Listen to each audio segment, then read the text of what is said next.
R ബാലകൃഷ്ണപിള്ളയുടെ നാടാണ് വാളകം. ഏറെ നാൾ ഗതാഗത മന്ത്രിയായിരുന്ന ബാലകൃഷ്ണപിള്ള. പിള്ളയ്ക്ക് ശേഷം മകൻ കെ.ബി. ഗണേഷ് കുമാറും മന്ത്രിയായി. നിലവിലും മന്ത്രിയാണ്. വാളകവും KSRTCയും തമ്മിലുള്ള ബന്ധം പിള്ളയിൽ തുടങ്ങുന്നതാണ്.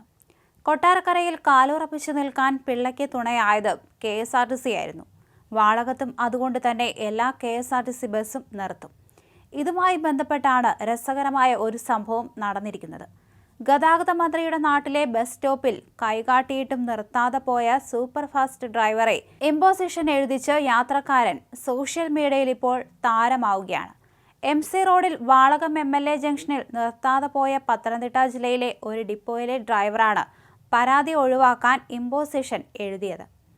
പറ്റുന്നിടത്തെല്ലാം ഏത് ബസ്സായാലും കൈകാണിച്ചാൽ നിർത്തണമെന്ന അനൗദ്യോഗിക നിർദ്ദേശം കെ.ബി. ഗണേഷ് കുമാർ നൽകിയിട്ടുണ്ട്.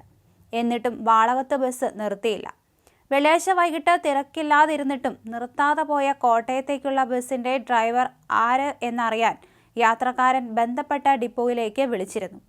രാത്രിയോടെ ഡ്രൈവർ പരാതിക്കാരനെ തിരികെ വിളിച്ചു.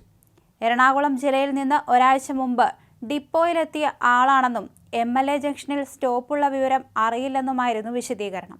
സോറിയും പറഞ്ഞു. പ്രശ്നം വഷളാക്കാതിരിക്കാൻ എന്തിനും ഡ്രൈവർ തയ്യാറായി.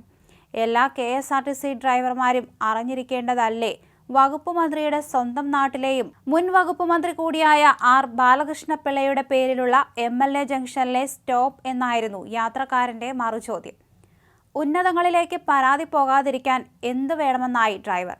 വാളകം MLA ജംഗ്ഷനിൽ സൂപ്പർ ഫാസ്റ്റിന് സ്റ്റോപ്പുണ്ടെന്ന് 50 തവണ എംബോസിഷൻ എഴുതി വാട്സപ്പിൽ ഇടാനായിരുന്നു പരാതിക്കാരന്റെ മറുപടി. അധികം വൈകാതെ തന്നെ ഇമ്പോസിഷൻ വാട്സപ്പിലെത്തി. ഇത് വൈറലാവുകയും ചെയ്തു. വാളകവും KSRTCയും തമ്മിലെ ബന്ധം സഹജീവനക്കാരിൽ നിന്ന് ഡ്രൈവർ മനസ്സിലാക്കി. യാത്രക്കാരനാണ് യജമാനൻ എന്ന് മന്ത്രി ഗണേഷ് പരസ്യമായി പ്രഖ്യാപിക്കുകയും ചെയ്തു. ഈ സാഹചര്യത്തിൽ പരാതി പോകുന്നത് നല്ലതാകില്ലെന്ന് ഡ്രൈവറും തിരിച്ചറിഞ്ഞു. അതുകൊണ്ടാണ് എംബോസിഷൻ എഴുതിയതും. പരാതിക്കാരൻ്റെയും ഡ്രൈവറുടെയും വിവരങ്ങൾ പുറത്തു വന്നിട്ടില്ല. അതിനിടെ ഗണേഷ് കുമാറിന്റെ അടുത്ത ബന്ധുവാണ് ഇമ്പോസിഷൻ എഴുതിപ്പിച്ചതെന്ന അഭ്യൂഹങ്ങളുണ്ട്. അതേസമയം KSRTC ഡ്രൈവിംഗ് സ്കൂൾ പദ്ധതിയുമായി മന്ത്രി കെ.ബി. ഗണേഷ് കുമാർ മുന്നോട്ട് തന്നെ. ഡ്രൈവിംഗ് സ്കൂളുകളുടെ നിരക്ക് കുറയ്ക്കലാണ് ലക്ഷ്യം. ലൈസൻസ് പരിഷ്കാരങ്ങളുമായി ബന്ധപ്പെട്ട മന്ത്രിയുടെ നിർദ്ദേശങ്ങൾ അംഗീകരിക്കില്ലെന്ന് ഡ്രൈവിംഗ് സ്കൂളുകൾ വ്യക്തമാക്കിയിരുന്നു. ഈ സാഹചര്യത്തിലാണ് മറുപണിയുമായി ഇപ്പോൾ KSRTCയുടെ ഡ്രൈവിംഗ് സ്കൂൾ എത്തുന്നത്.